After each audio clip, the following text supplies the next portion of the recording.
സുഹൃത്തുക്കളെ, അടുത്ത പുതിയൊരു റെസിപ്പി ആയിട്ട് വന്നിരിക്കുകയാണ്. അത് ഇന്നത്തെ ക്യാരമൽ പുഡിംഗ് ആണ്.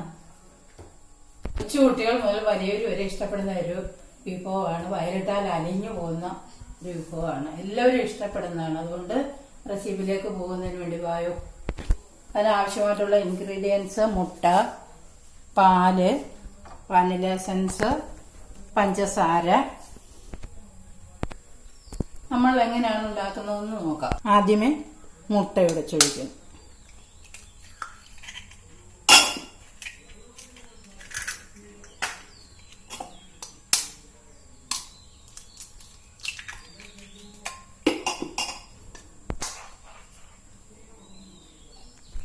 രണ്ട് മുട്ട മതി. മുട്ട എടുത്തതിന് ശേഷം നമുക്ക് പാലൊന്ന് തിളപ്പിച്ചെടുക്കണം.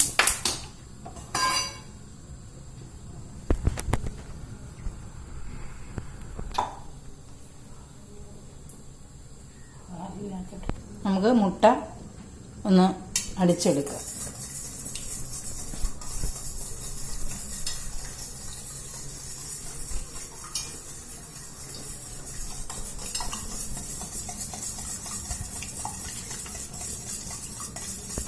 അപ്പോൾ നമ്മുടെ പാല് തിളച്ചിട്ടുണ്ട്. അതൊരു ബൗളിലേക്ക് ഒഴിച്ചു വെച്ചു. മുട്ടയും അടിച്ച് എടുത്തിട്ടുണ്ട്. അപ്പോൾ നമ്മൾ പാൻ അടുപ്പത്ത് വെച്ചിട്ടുണ്ട്. ക്യാരമൽ റെഡിയാക്കിയെടുക്കും. പാൻ ചൂടായിട്ടുണ്ട്. അപ്പോൾ നമുക്ക് ക്യാരമൽ ഉണ്ടാക്കാനുള്ള പഞ്ചസാര പാനിലേക്ക് ഇടുക. 250 ml.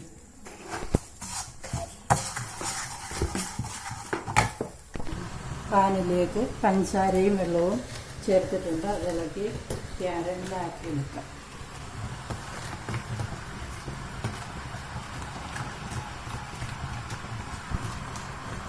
നല്ല രീതിയിൽ ഇളക്കി കൊടുത്തുകൊണ്ടിരിക്കണം.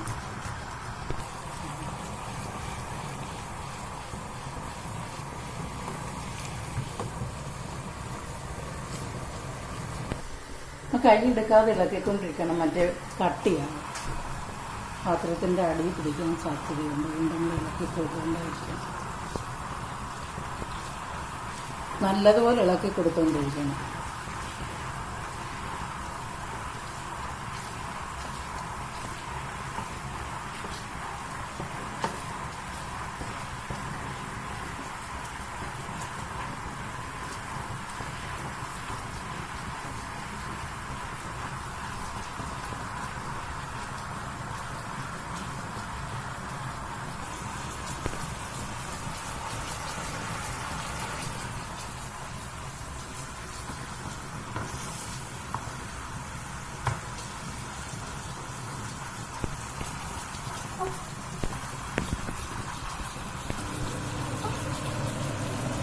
ക്യാരമൽ റെഡിയായി വരുന്നുണ്ട്.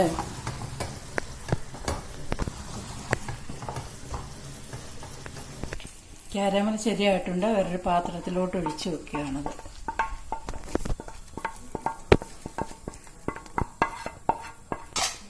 ക്യാരമൽ റെഡിയായിട്ടുണ്ട്. അടുത്ത് നമ്മുടെ അതിനുള്ള മിശ്രിതം റെഡിയാക്കുകയാണ്. ഇട്ട് ചെയ്യണം. അതിലേക്ക് പഞ്ചസാര ഇട്ട് അത് മിക്സ് ചെയ്തതിന് ശേഷം പാലും ചേർത്ത് ഒരു പാത്രത്തിലേക്ക് ഒഴിച്ചു വെക്കണം. ഒരു 4 സ്പൂൺ പഞ്ചസാര ചേർത്ത് മുട്ടയുമായിട്ട് വാനില എസൻസ് ഒരു 1/2 ടീസ്പൂൺ.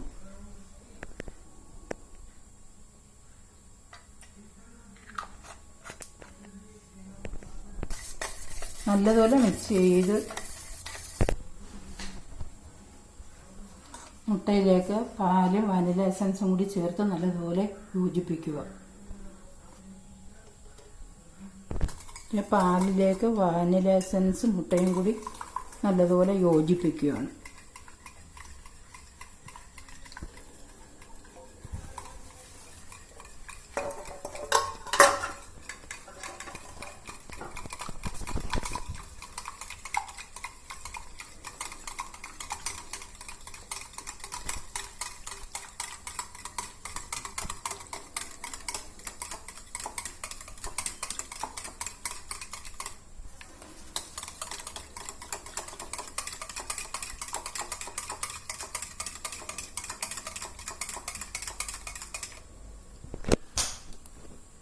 ക്യാരമൽ ഉണ്ടാക്കി വെച്ച മിശ്രിതത്തിലോട്ട് നമ്മുടെ പാലും വാനിലയും മിക്സ് ചെയ്ത മുട്ടയും കൂടി അരിച്ചൊഴിച്ചു കൊടുക്കുകയാണ്.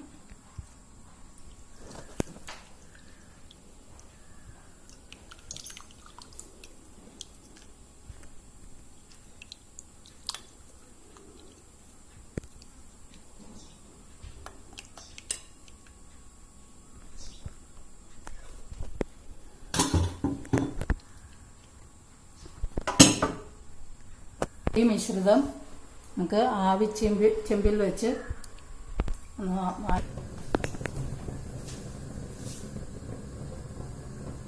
ഈ മിശ്രിതം ഇനി നമുക്ക് ആവി ചെമ്പിൽ വെച്ച് എടുത്ത് സ്റ്റീം ചെയ്യാം. നമ്മൾക്കിനി ഇതൊന്ന് വേവിച്ചതിന് ശേഷം കാണാം. ഇത് റെഡിയാവുന്ന സമയം കൊണ്ട് എല്ലാവരും പോയി ലൈക്ക്, ഷെയർ, കമന്റ്, സബ്സ്ക്രൈബ് ഒക്കെ ചെയ്യുക.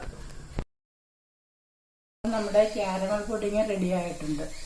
നിങ്ങൾ വീട്ടിൽ ട്രൈ ചെയ്യുകയാണെങ്കിൽ ഒരു 25-30 മിനിറ്റ് ഫ്ലെയിമിൽ ആവി വെച്ച് പുഴുങ്ങിയെടുക്കണം. നമുക്കിത് തുറന്നു നോക്കാം.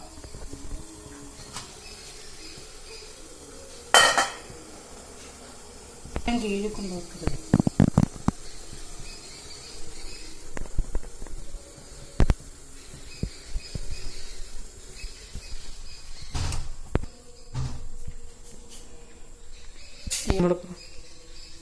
തീ ഓഫാക്കി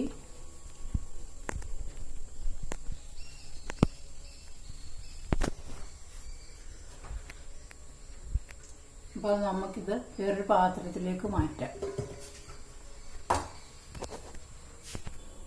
ഇവിടെ പുഡിങ് പാത്രത്തിലേക്ക് മാറ്റിയിട്ടുണ്ട്. ഇനി 20 മിനിറ്റ് തണുപ്പിക്കണം. നമ്മൾ തിരിച്ചു വന്നിട്ടുണ്ട്. നമ്മൾ ഫ്രിഡ്ജിൽ വെച്ചിരുന്ന ക്യാരമൽ പുഡിങ് എടുത്തിട്ടുണ്ട്. ഞാൻ അടുത്ത റെസിപ്പിയായി വരുന്നിടം വരെ stay tune. Thank you. Bye bye.